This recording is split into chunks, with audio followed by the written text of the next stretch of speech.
अगर दोनों ओर भार अगर सेम नहीं होगा तो तराजू ऐसे ऐसे नहीं, अगर मेरे अकॉर्डिंग जिसको बनाने नहीं आता फिर शायद मेरे ख्याल से बड़े बड़े फ्रीज और ड्रम बाहर आते हैं।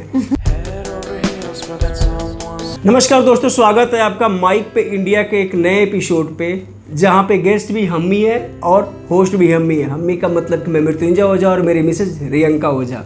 तो आज हम दोनों मिलके करने वाले हैं यहाँ पे ढेर सारे दिल की बातें, क्योंकि आज गेस्ट और होस्ट हम ही हैं। क्योंकि हम आज करने वाले हैं ढेर सारी दिल की बातें जो कि दिल से जाके कनेक्ट होगी सीधे आपके दिलों तक। तो कहीं पे भी स्किप मत कीजिएगा, थोड़ा सा भी आगे फास्ट फॉरवर्ड मत कीजिएगा, क्योंकि खूबसूरत और बहुत सारी अच्छी अच्छी बातें होने वाली है कट कर दिल दे, की। ये कट कर दे। अरे नहीं ठीक है, कट क्यों कर दे? मुझे लग रहा है इंट्रो कुछ गड़बड़ हुआ है। बिल्कुल नहीं गड़बड़ हुआ है। अरे नहीं ठीक हुआ है। आप तो मेरी बात मानते ही नहीं है। तुम तो आधा से अधिक टाइम लड़ने में ही लगा देती हो, और बाकी क्या आधा टाइम तुमको मनाने में मेरा जाता है। और क्या कुछ भी। और वैसे भी इसी का ही नाम जिंदगी है। शादी या शादी बोलिए या रिलेशनशिप बोलिए, इसमें मज़ा तभी आता है जब एक रूठता हो और दूसरा मनाता है। तो मनाने का काम सिर्फ मेरा ही होता है, मैं ही मनाऊं, तुम नहीं मना सकती? मैं नहीं मनाती हूँ। तुम कब मनाई मुझे तो याद भी नहीं, लास्ट में तुमने कब मनाया था। लड़कियाँ रूठने में एक्सपर्ट होती है। मजा आया। अगर मान लो कोई लड़का मनाने में एक्सपर्ट नहीं हो, फिर क्या करेगा वो? फिर उनकी शादी नहीं चलेगी। फिर ऐसा नहीं होता, बैलेंस बहुत ज़रूरी होता है।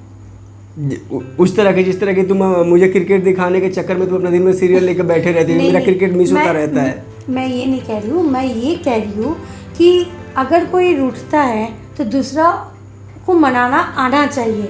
चाहे इसमें कोई जेंडर वेस नहीं, मतलब वाइज नहीं है कि लड़का ही मनाए या लड़की ही रूठे। ऐसा भी हो सकता है कि लड़का रूठे लड़की मनाए, कोई ज़रूरी नहीं है। मेरा कहने का मतलब सिर्फ इतना है कि शादी हो या कोई रिलेशनशिप हो, उसमें बैलेंस होना बहुत ज़्यादा ज़रूरी है। और जहाँ बैलेंस नहीं होता वहाँ पे क्या होता है?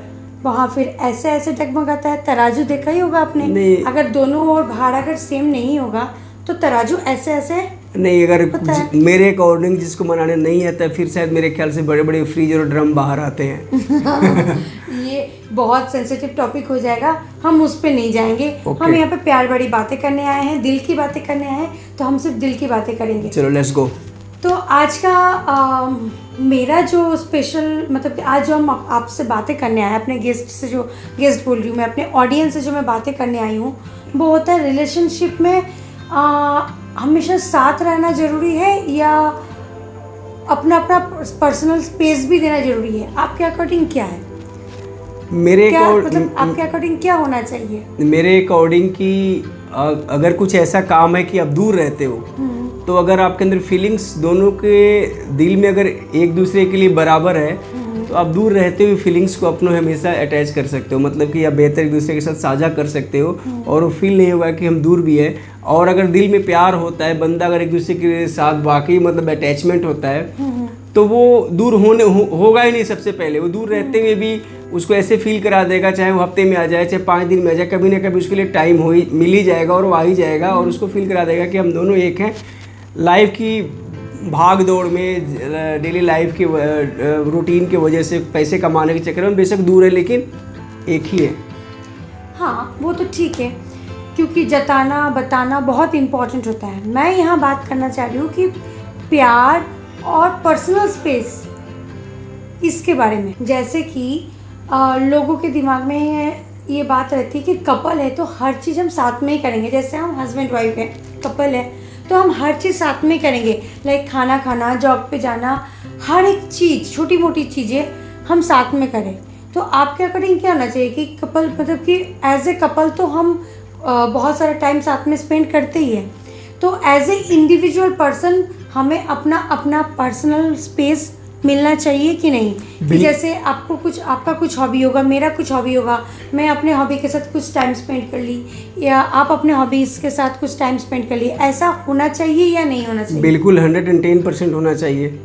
मेरे अकॉर्डिंग भी बिल्कुल होना चाहिए। अगर पर्सनल स्पेस देते हैं तो सबको एक अपने टैलेंट का ही पता चलता है कि मैं अपने टैलेंट में कितना आगे हूँ, क्या कर सकता हूँ, चाहे क्या कर सकती हूँ। ऐसे लगता है कि हम मतलब दूसरे के ऊपर डिपेंड है, तो वो भी एक वहम दूर हो जाता है। और दोनों जब एक साथ मिल जाते हैं कि मैं अपने फील्ड में आ गई हूँ, आप अपने फील्ड में आ गए हूँ, तो फिर एक दूसरे को कोऑपरेट भी करना शुरू कर देते, दोनों का बैलेंस बराबर भी लगता है कि मैं भी ठीक हूँ, वो भी ठीक है। हाँ बिल्कुल सही बात है, क्योंकि प्यार ठीक है लेकिन पर्सनल स्पेस उतना ही प्यार के एक कपल्स के लाइफ में, मेरे अकॉर्डिंग एक कपल्स के लाइफ में, चाहे वो शादी हो या अगर आप किसी भी रिलेशनशिप में हो, तो प्यार के साथ साथ वहाँ पर्सनल स्पेस का भी होना बहुत ज़रूरी है। क्योंकि जब आप पर्सनल अपने साथ अपना टाइम नहीं आप स्पेंड करोगे तो आप अपने आप के बारे में जानेंगे नहीं, मतलब हम अपने बारे में नहीं जान पाएंगे। लेकिन कुछ लोग पर्सनल स्पेस के लिए फ़ायदा भी उठाते हैं, फिर उनका क्या कहेंगे? क्योंकि उसका बेनिफिट भी बहुत सारे लड़के हैं वो भी उठाते हैं, लड़कियां हैं वो भी उठाती हैं, जिनके ऊपर प्रेमानंद बाबा जी ने अभी कमेंट भी किया था। नहीं, पर्सनल स्पेस देखिए ऐसा है कि जैसे आपको क्रिकेट पसंद है या आपको म्यूज़िक पसंद है, आपको गाने बनाने का बहुत शौक है, तो अब ऐसा तो नहीं है कि मैं आपके साथ आके आपके साथ ही बैठ के मैं आपके गाने बनाने लग जाऊँ, क्योंकि मुझे तो नहीं आता ना गाने बनाना। तो वो जैसे कि आपका एक हॉबीज़ हो गया, मेरा हॉबीज़ हो गया कि कोई मैं रोमांटिक सीरीज़ देख लूँ, तो वो फिर आपको नहीं पसंद आता है। तो वो एक पर्सनल स्पेस लाइफ में होना भी चाहिए, जिसमें कि हम अपना थोड़ा सा स्पेस जो है थोड़ा सा एंजॉय कर सके। तो वो तो एक दूसरे की समझदारी, जैसे मान लो कि तुम कोई फिल्म देख रहे हो जो कि मुझे नहीं पसंद है, चाहे कुछ भी देख रहे हो, कोई काम करो जो मुझे नहीं पसंद है, तो दैट टाइम मैं सोचूंगा चलो यार अपना ये काम करें, तो उस समय मैं अपना काम कर लूँगा। जैसे घर में अपना पर्सनल स्टूडियो, अपने स्टूडियो में अपना काम कर लूँगा, तो मेरा काम भी हो गया, उसका काम भी हो गया। और कभी कभी ऐसा भी हो गया, कुछ ऐसी चीज़ें भी होती है कि मुझे ही पसंद है, पार्टनर को ही पसंद है, दोनों साथ में भी इंजॉय कर लिए, तो वो प्यार हो गया। ठीक है। तो मतलब कि कहने का मतलब सिर्फ इतना है कि प्यार के साथ साथ, यानी कि प्यार में नहीं, एक रिलेशनशिप में, एक शादी में, चाहे किसी भी रिलेशनशिप में अगर आप चाहते हो, तो उसमें प्यार के साथ साथ पर्सनल स्पेस का भी देना बहुत ज़रूरी है।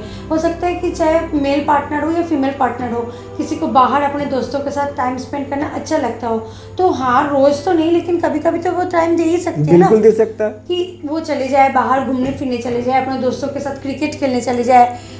इसके लिए मुझे लगता है कि स्पेस देना बहुत ज़रूरी होता है, क्योंकि जब हम स्पेस नहीं देंगे तब तक ज़्यादा अटैचमेंट हो, ज़्यादा हम अगर साथ में भी रहते हैं ना, तो कई बार कुछ आदतें जो होती है ना, तो हमें बहुत इरिटेट कर देते हैं। तो मुझे लगता है कि चाय में जितनी मिठास की ज़रूरत है ना, उतनी ही ज़रूरत शक्कर डालनी चाहिए। हाँ उतनी ज़रूरत। उससे अगर ज़्यादा डालने पे शक्कर की भी एक लिमिट है, 5 चम्मच में भी जितना मीठा उतना ही होगा, 20 चम्मच में भी उतना ही मीठा होगा। मीठा का भी एक लास्ट स्टेज है, उससे ज़्यादा मीठा नहीं होगा। बिल्कुल वही मैं कहना चाह तो रही हूँ। एक मिनट अब इस वीडियो को इतना ही देर रहने देते हैं, क्योंकि वीडियो 8 मिनट के करीब होने वाला है। फिर एक नए टॉपिक पे जल्दी ही बात करेंगे।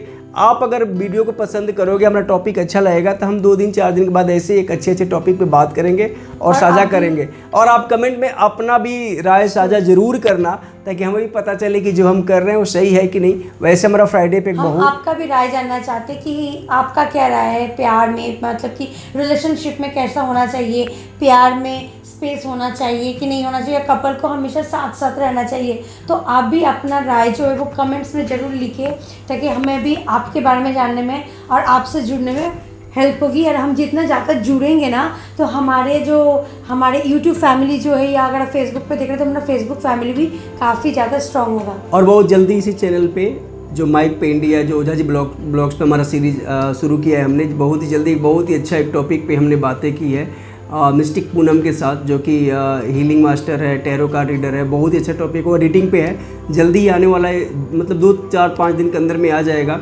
तो ब्लॉग को सब्सक्राइब जरूर कीजिए और लाइक ज़रूर कीजिए। मिलते हैं अगले वीडियो में, तब तक के लिए राधे राधे।